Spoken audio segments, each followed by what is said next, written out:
Hey! Tambala na! At eto na sila, ang nag-iisang masugid na tagahanga ni Nicole Yala. Chris Chuper! Kasama ang nag-iisang diehard fan ni Chris Chuper. Nicole Yala! Dear Nicole and Chris.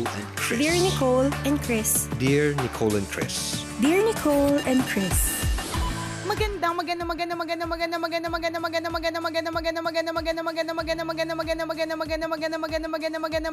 morning, Luzon, Visayas at Mindanao, Metro and Mega Manila. It's a happy Tuesday. Hi, partner. Hi partner, anong ginagawa mo ngayon? Parang amihan dyan sa inyo. Ay, sorry. Mahangin ba?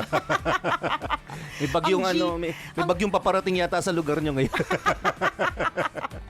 Meron nagbabadya ng panganib ng hindi magandang panahon. Hindi, partner. Alam mo na, kapag nagkakaedad ka na kasi, parang ang bilis-bilis mong mainitan. Parang lagi ka na alibadbara, no? Tingnan mo mga nanay natin. Lagi silang diba? alibadbad sa'yo, di ba? Kaya ito, kailangan, partner, medyo may nakatapat na ano tawag dito? Electric fan. Hindi, partner, industrial fan. Yung pang malakasan na. Yung pang mall. Nakakaloka. Ang init ng panahon, no? Alam mo, kaya. partner, maikwento ko lang, kaya parang kailangan hindi ako pawisan. Nung, di ba, nagkaroon tayo ng lockdown, ECQ, di ba? Syempre, isa sa mga naging parang kumalat na mga memes ay yung pag nagkita-kita tayo after ng ECQ, lahat tayo kasing lalaki na ng mga sofa, vapor. Grabe yung diba? sopa. Yung mga nagtabaan na talaga ng husto. Ultimo Pwede daw, ka na sumali sa Higantes Festival kasi laki mo na sila. True. Lalaban ka sa Gigantes Festival and hindi mo kailangan naka-costume. Ikaw na mismo, come as you are. Diba? Kasi nga, Correct. parang yun yung joke na dahil nga lockdown, tas hindi normal yung parang takbo ng buhay, parang ganon, magtatabaan at maglalakihan lahat, 'di ba? Ganon. So, ang promise ko talaga sa sarili ko, hindi ako yung isa sa mga lalaki, 'di ba? Hindi ako yung isa sa mga lalaki. Kailangan mo na matinding motivation pagka ganun, no? Oo, correct. Parang natakot naman ako, partner, kasi bago mag-ECQ, hindi ko pa nalulose yung aking Target. pregnancy weight. Okay. Yung pregnancy weight ko, hindi ko pa siya nalulus. Kung nung ECQ o nung lockdown, partner, itutuloy-tuloy ko pa yung pagiging masiba ko. Na parang akala mo lang ibang kakain, ako lang. Kung itutuloy-tuloy ko yun, baka nga naman pag nagkita tayo by the month of August or kung anumang buwan tayo magkita-kita, talaga namang hindi nyo na ako ma-recognize kasi akala nyo super fairy ako. So, naikwento ko to kasi yung issue ng na naririnig mo yung parang amihan. Pasensya ka na, kailangan ko talagang medyo may konting electric fan. May electric fan sa ba? Lakas-lakas. Ang lakas. Hindi, ito yung na-notice ko. Dahil nga ayokong sumuba. Lalo, 'di ba? So, in-include ko sa routine ko for the day yung exercise. Na wow, ang exercise nag-exercise ka na ngayon? Hindi nga, ito na nga, partner. Never naman siya naging parte ng routine ng buhay ko. Kaya tama ka, 'di ba? Wow, nag-exercise ka na ngayon. yung hindi ka talaga nabago ang na, ihip ng hangin. Oo. Nakakatulong pala yung industrial fan, nababago ang takbo ng isip. yung pagkakasabi mo, partner, nagtatanong ka na parang nagdududa Wow, nag-exercise ka na ngayon? Talagang patanong na paduda. Sa tagal na panahon nakilala kita, never kang pinawisan dahil sa exercise. Yun na nga, partner. So, iba yung dahilan kung bakit ako namamawis, 'di ba? And it's never because of exercise. So, nung nag-lockdown, partner, naging parte ng routine ko yung exercise. Nag-walk ako ng ilang minuto, siguro almost 30 minutes. Nag-walk ako around the village. Pagdating ko dito sa bahay, mag-exercise pa ulit ako ng 30 minutes. So, isang oras yun na talagang pawis na pawis ako. Hindi nga ako sanay pawisan, partner. Alam mo ba, pasensya ka na, i-share ko to. Alam ko masyado ng private ang information na ito. Pero wala naman akong pakialam, diba? Basta make sure na hindi lang kami maasiwa. Baka mandiri kami sa kwento mo. Medyo din. Hindi. Partner, nagkaroon ako ng derma problem sa mga areas na napapawisan. Nag-imagine tuloy ako bigla. Ito ba ay parte ng katawan na nagsisimula sa letter P? Sige, Oo. more. Tapos, Nagsisimula sa letter, ay nag-e-end sa letter ano? Sa letter I. Oo. Ito ba ay Matambok, partner. Matambok. ito ba ay may amoy? Minsan. Lalo na Okay. pag pinawisan. Yan, 'di ba? Lahat naman ng parte ng katawan kapag ka napawisan, nagkakaamoy. Oo. Ang sagot, pisngi. Pawis na pawis yung mukha Tama. ko. Hindi, partner, nagkaroon ako ng rashes. Nagkaroon ako ng rashes kasi pinapawisan ako. Okay. Oo, nakakaloka. Nagkahadhad ka? Hindi, partner. Hindi. Imagine kami lahat na may hadad ka ngayon. Kung Correct. gaano ka pula yung singit Oo. mo ngayon. Tapos bukas, paglipas ng isang ligong, itim na niya. Oo. Kung gaano ka hapdi at kapula ngayon, sa lipas ng isang linggo, kung gaano ka itim. Nakakaloka. O bakit? Siguro nanibago yung hormones mo. Nanibago yung system mo. Sabi niya, naka-adjust na kami ng ganito. Hindi ko naman talaga nag-exercise. Tapos bigla Oo mong nga. naisipan mag-exercise. Kaya tuloy, nga eh. umaalsa yung mga balat-balat mo. Correct, Oo. nag-aaklas yung body parts ko. Ang parang sinasabi, huwag kang magkunwari. Huwag kang magkunwari, hindi ka naman talaga nag-e-exercise. Kumbaga, di ba sa ecosystem nasanay sila ng ganun. Kumbaga, itong halimbawa, itong bilao na to, binahaya na siya na maraming langgam, halimbawa. Tapos bigla mo shinake yung bilao. Di ba na yung mga langgam natataranta. So nabago yung ecosystem nila, yung ecological balance nila. Correct. Kasi nag-exercise ka pa kasi. Tama. Kasalanan mo talaga yan. Exercise. Oh. Kaya tuloy medyo, partner, nalungkot ako kasi parang nung nag-start ako mag-exercise kasi 'di ba nga the beginning is always the hardest. So sa una lang naman siya talagang sobrang hirap, 'di ba? But eventually kapag kasanay ka na, hahanapin ang katawan mo. Kaya lang, partner, kung yun naman ang kapalit, o di bali na lang. Kaya medyo kinakabahan ako, partner. Baka nga pagdating ng natapos lahat ng quarantine period, pag nakita-kita tayo, hindi nyo ma-realize na pumayat ako nung ECQ or nung quarantine. Kasi lumaki na ako ulit dahil hindi na ako pwede mag-exercise dahil nga sa rashes na yan. Picturean mo Nakakaloka. nga, send mo sa akin. Nakakaloka yung picturean mo at i-send ko sa'yo. Grabe. Hindi, baka mawawala din yan. Pwedeng posibleng, di ba kunyari, din nga, kasi nag-overheat yung katawan. Makina lang, nag-overheat. Oo. Grabe Kasi ka sa naalala, akin, di ba kunyari, naalala mo nung pumunta tayo ng China, hindi ako kasama. Ay, hindi ka pala kasama nun. Parang ganun din. Sa sobrang lamig naman, kapag ganun kapag extreme yung heat at saka extreme yung lamig, ganun din. Yung mga singit namin, yung mga hita namin, puro rashes. 3 araw lang kaming nagstay doon tapos dahil nga sa sobrang lamig, hanggang sa pag-uwi ko ng Pilipinas, may hadhad ka pa rin. Oo, may hadhad pa rin ako. So, ang ginawa ko gabi-gabi, Nakakaloka. tinatapat ko lang siya sa electric fan para mahanginan. Oo. Nawala naman. Tingnan mo. So, ngayon alam mo na kung bakit may hangin sa amin. May mga pinapahanginan ako kasi namumula sila. Oo, baka nga change yung nag-jog change in yung katawan temperature. Oo, body nag-change temperature. ng body temperature, nag-change ng nagkaroon ng imbalance na gulo. 'Di ba? Kaya nag-break out. Alam mo, ang problema ko lang, partner, hindi ko siya natatakot ako na mag-steroids ulit kasi ang sabi sa akin parang pag nag-steroids, yung breastfeeding pwede maapektuhan. Magiging muscle man ka. Diba? Pagkatapos ng quarantine period, partner, kasali na ako dun sa, alam mo yung mga, Ang laki ng katawan. Yung mga competitor nagbubuhat. na ako. Nag-o-Olympics na ako, partner. Kaka-steroid. Oo. Natakot ako sa steroids kasi, partner, syempre yung effect na naman sa akin, baka tumaba na naman ako. Tsaka higit sa lahat, yung sinasabing, yung for breastfeeding, it might be a problem. Exclusively breastfeeding pa ako. So, talagang super tiis na lang. Ang hirap. So, back to ka ulit? Diet Back to batugan. Back to batugan, partner. Diet ka ulit. Walang rice. Diba? Kaya nga Naku, kasi mahirap. wala na.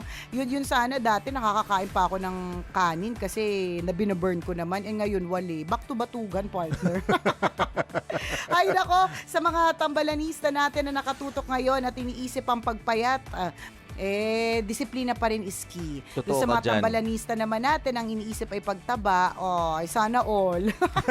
Sana all, di ba? Sana all, yan yung problema. Correct. Actually, Nakakaloka.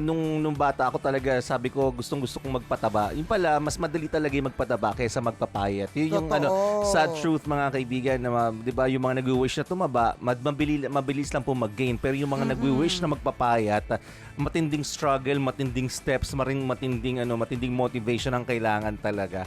Matinding lahat lifestyle, 'di ba? Lahat ng kinakain mo. Kahit 'di ba, actually may factor nga din daw yung paano ka mag-isip 'Di ba? Kung paano ka papayat, 'di ba? Oo, kasi kung iniisip mo lagi pagkain, paano ka talaga papayat niyan? Sa bagay. Katulad ngayon, partner, iniisip Oo. ko, bukas, jeta na ako ulit. Kaso nakita ko dito sa Viber group, partner, selling for tomorrow, 100 pesos, 2 wraps, beef burrito. Diba? My God, Oo. partner, paano pa? Nako, tapos mapapanaginipan mo pa yan mamaya. So lalo makakadagdag. Ay, Tapos bukas pagising mo, hindi mo na nakakaloka. mapipigilan sarili mo, bibilhin mo na siya. 'Di ba? Grabe, so malaking bagay talaga yan. Takbo ng isip din sa pagpapapayat Oo. po, mga Kaya kabisyo. nga, 'di ba? Kaya nga discipline is the Yes. key to success. Ganun. Tama. Good luck. Ay, good luck. Good luck ng Bonggacious sa lahat ng mga eksenang hanggang ngayon. Hindi pa rin nakukuha ang disiplina sa sarili para namang magpapayat. Nako. Si Princess, Ay, partner, oo. pabawasan mo na. Oo nga, partner. Mm. Papabawasan ko talaga. Tsaka siya din mismo na conscious na din siya kasi lagi kong sinasabi, Princess, alam mo, anytime now, mag-explode na yung cheeks mo. Anytime now, your cheeks will explode. Or your cheeks, diba, will bring you to places because it's like a Oo. balloon. Pili pa rin ka eh. ng pisngi mo. Oo, ganun. Medyo mahirap lang though kasi syempre, siguro healthy living na lang. Kasi hindi naman din nire-recommend na sobrang mag-diet kasi growing child Pero probably ang mahalaga talaga is yun, less yung sugar, Tama. less ang midnight snacks. Alam mo, kasalanan din naman namin yan. Sa totoo lang. Kasi Yan kung yung ano mga tipong- sinasalpak mo sa bunga ng anak mo Ito yung mga literal na sasabihin napabayaan sa kusina. Ganun talaga yung ganun talaga yung some Yun yung sort kind of lumang definition. joke, no? Lumang joke. Napabayaan ba siya sa kusina? Ba't ganyan siya? Ang laki. Yan yung medyo malumang joke. Pero may katotohanan. Kasi, tsaka partner, alam mo, sabi din to ng asawa ko, gina-justify niya yung pagtaba ng anak ko May factor din kasi talaga, partner, yung medyo sila ano tawag doon? Stagnant. Ano ba yung tamang word? Yung hindi kasi sila masyadong gumagalaw kasi hindi sila, they're not in school So wala sila sa school. Unlike Tama. partner, Bira yung silang pawisan din. Takbo Oo. walang masyadong walang movement activity. Oo, yes. Wala masyadong Movements, yeah. activity, 'di ba? Kapag ka nandito naman sa bahay, tas ang gulo, pinipigilan din naman sila, 'di ba? So saan sila Oo lulugar? 'Di ba? So parang feeling ko factor din yung inactivity o wala masyadong aktibidades. Kaya may mga kiddos na medyo nag-gain ng weight. Yun. Totoo yan. Diba? Sabihin mo sa anak mo, alam mo, Princess, mahirap kasi mag-English, Tagalog na lang. Sige, i-translate ko na lang para sa Oo. kanya. Bagalan mo lang ha. Sabihin mo, ako, Go. Princess, sabihin mo, nung bata ako, payat ako, magaling ako sa luksong tinik. 'Di ba? Sa sobrang payat mo, 'di ba? Sabi mo olive oil ka sa sobrang kapayatan mo Yes, olive oil. nung kabataan mo, sabihin mo gayahin mo si Mommy. 'Di ba? Payat. Tapos pag nakita niya yung picture mo, ito ba yung mommy ko? 'Di ba? Sa sobrang payat. Tapos titingnan ka niya ulit pabalik. What happened, Mommy? Anyari po. In Tagalog, anyari. Di ba? Para magkaroon siya ng Nakakaloka. motivation na ayan, payat-payat talaga ng mommy ko nung maliit pa siya, nung bata pa siya. Di ba? Kaya lang Haba-haba kasi, na leeg. Oo. ang problema, papunta na ako sa giraffe noon. Haba na leeg.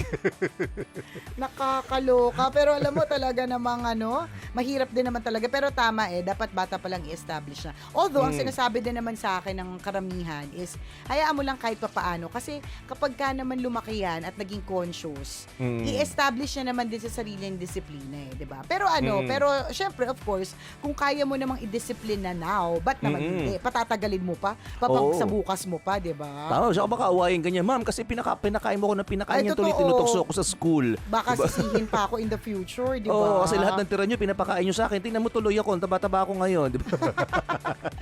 Nakakaloka. Pero So, okay, basta importante naman, healthy. Healthy. Mapapayat, mapamataba, basta oo, healthy. Oo. Correct. So, good luck po sa mga eksenang nagpapapayat at nagpapataba at papaka-fit ng kanilang mga katawan. Go, go, go. Diba? Pagpatuloy nyo lang po yan. Kasi makikita mo talaga yung difference, partner eh.